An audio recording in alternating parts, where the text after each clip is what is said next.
Hi dears, in this we are going to see about how to use the linear regression operator in RapidMiner. So basically the first thing that you have to understand is that there is a linear regression operator which is there. So this is the common operator which we basically use for linear regression, and then you can also explore a little bit more, that is also fine. And you have this logistic regression operator, so you have SVM especially, and for genetic algorithms we have this evolutionary logistic regression, and this is the normal one, so we will be using the normal one. So these are the ones which we have as operators in RapidMiner. So here we are basically working with the polynomial data. So by this time you already know a little bit more about the polynomial data. And say if you look at the data here, one second. So when we go back to the data, so in the data we do have this polynomial data set. So this is the polynomial data set with 5 different attributes. Okay, so these 5 different attributes are nothing but our a1, a2, etc. up to a5 are the independent variables or the predictors, and this label. Okay, so this is basically a supervised data set, so that's why we all have already seen that. So we have set of attributes we will predict. Okay, so we need to predict this target variable label and check whether what is the error, like whether it's predicted one and this is the actual one, so whether it is actually predicting correctly or not. So that's why we told this is basically a supervised learning process, the regression analysis. Okay, so going back to the design, so as you all know that you have 5 different attributes here for the polynomial data set. So we do have a filter. So what we basically does is that we are going to do a training and the testing. So here the range is 1 to 100, if you could see here, and we are taking the same polynomial and we are taking another range. This another range is nothing but 101 to 20, and we are going to apply the model on this taking this as the test data set. We are going to apply this particular model which we have created on the test data set here. If you could see here, you could see that we are applying this upon the test. This model is created and the model is basically applied upon this test data set, and we are going to compare the results. So that is what we are going to see here. Okay, so this is a linear regression. So in the linear regression there is nothing much, we have not changed anything basically. Okay, so we have just kept the details as such, we are not going into that. And we have this apply model, we have simply taken the operator and checked it, and this is in this we are trying to find out root mean square and absolute error, that's all. And we are finding the result. So this is what it is.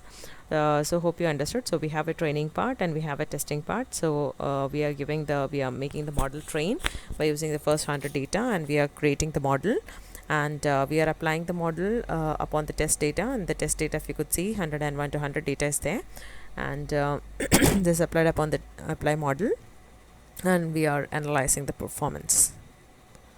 So yeah, when we look at this, so this is our data, okay, as such, and then this is the example set. So this is what we understood. So after the apply data, apply model, see here, so this is the difference. So this is basically the actual label and this is the predicted label.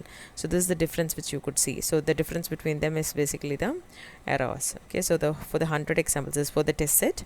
For the test set, this is the actual data which is already there in the example data set. Okay, and this is the predicted label. So this is how it is. So when you look at it, you could see this table. So in this particular table, these coefficients are nothing but the regression coefficients which will help us to form the formula. Okay, and this is the intercept. So we already have this coefficients and we have this intercept, so we could form the formula. So it will be like 33.460 a1 plus 43.106 a1 plus 26.827 a1 plus intercept plus this value. So this is how your value will look like. So if you look at the regression, so when you look at here, so this would be the values. So this is the this is nothing but the formula for your this is nothing but the formula for the this is the line which you will get for this data set. Okay, for the polynomial data, this is what I wanted to tell you. So this is how you will form the formula. So the standard error is basically given, the coefficient, so many things are there. So in that, the errors we know. So this is how this is the so this is how it is. So this is a complete formula for it. So your formula for the regression or the line will be like this into a1 plus this into a1 plus this into this minus this intercept. So this is the formula. So this is how you will get it. And so this is the first example for you. Okay, so hope you understood and how to so now the second one which we are going to see is about the linear regression too. So in this linear regression, basically we are using one second, here the data set called Johnson's data set. So in this Johnson's data set, if you see, you could see this is the Johnson share rate values. Okay, and this is about the the years. So if you look at here, you could see that each and every year the quarter year values are also given, the each share value for each quarter. Each quarter is basically shown here from 1960, I think, up to 1980 is there, in this particular data set. So 1980.25, every quarter year share values are also given. So this is the data. So in this data we are going to talk about how to predict it by using the linear regression. Okay, so this is what we are going to see here. So when you look at that, we are reading the values and we are just setting the role. So setting the role, it is nothing but we are just keeping the label. Okay, and then we are splitting the value. So when you look at the split, it is just a 70-30 split. So this is the training set. We are splitting the value 70-30, and then this is the linear regression model. Then we are applying the model, then we are comparing. So basically when you look at the process, it is very simple in RapidMiner. And when you look at this, so this is your example set. So this is the example, sorry, this is the previous one, sorry for that.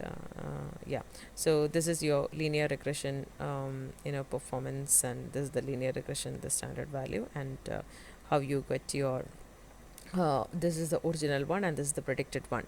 Okay, and it also gives you, here when you look at it, you can see the time, because there is only one attribute, so you are actually getting a linear regression line. So it will be like 0.673 into time plus this intercept value will be your 0.673 into time plus minus 1321.81. This is your line equation. Yeah, so the best fitting line. So this best fitting line will be understood by you in this. And here if you look at it in detail, you could also see about the error. Okay, what is the error which is there? So this is all about the linear regression here. So the next one which we are going to see is that we are going to see about the logistic regression by using the RapidMiner. So in order to do that, we have to first see about the data set which we are taking, a sonar data set. So in sonar data set, if you look at it, we have 60 regular attributes and we have a class label. So rock, the labels are basically, you have rock is there, I think, mine. Okay, mine is there, right? So these are the various attributes. So you have got 208 examples and 60 attributes. Okay, so this is your data set is all about. So you have taken that particular data set, then you have split the data. So you have taken the splitting on data 1730, and then you are going for a logistic regression. So here we are using the logistic regression, the normal one. So I have not taken, only thing is that the ways in which you have to, so I have not changed anything. This is the by default one. So you're creating the model and then you're applying the model and then you're finding the performance. So this is what you have done.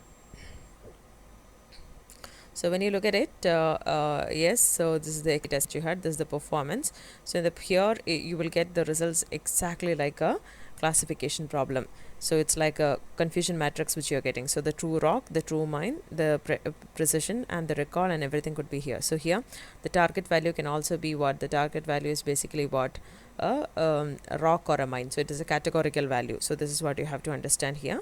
And when you look at it here, in the previous ones in the linear regression we saw about the values, the numerical values as the target value variables were numerical values. Here it is possible for you to have the categorical value. So there are certain errors. Say this is basically rock, but it is actually predicted as mine. So it is rock, it is predicted as mine.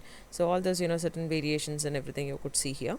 So this is how it is a prediction, and the confidence is also shown. If it is correct, it will show you it is correct, otherwise it will show you it is wrong. So accordingly, how much is the error, what is the difference between the error, that values are also basically shown here. So this is one example for you. So this is a logistic regression. And I want to show you just one more thing. You could also perform cross validation. Say I'm taking the same example, I'm going to show you as a cross validation, as you all know by the time, say if you want to avoid the fitting, you could actually you could do this multiple fold classification. So what you're basically doing is that I'm going to do the cross validation. In the cross validation, I have given the number of the folds as 10 folds. So I'm dividing the data into 10 different this thing.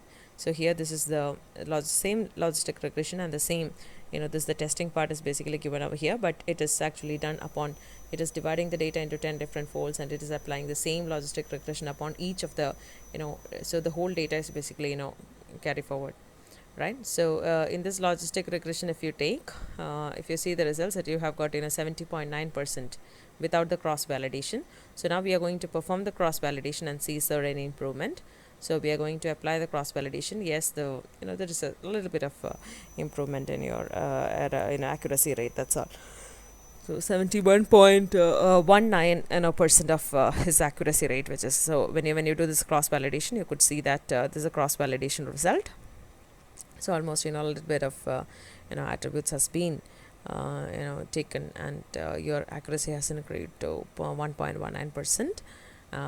More accuracy is actually you have gotten by using the cross validation. So you can actually change the number of the folds here to see whether is there any major change in a lesser number of the folds or in a large number of folds. So all this plug and play you could do by for having this. So that's all it is. So we have seen about the logistic regression and the linear regression. So the one major thing which you have to keep in mind is that in linear regression, the target variable is a numerical variable, and if you have the target variable as categorical variable, so you could go for the logistic regression.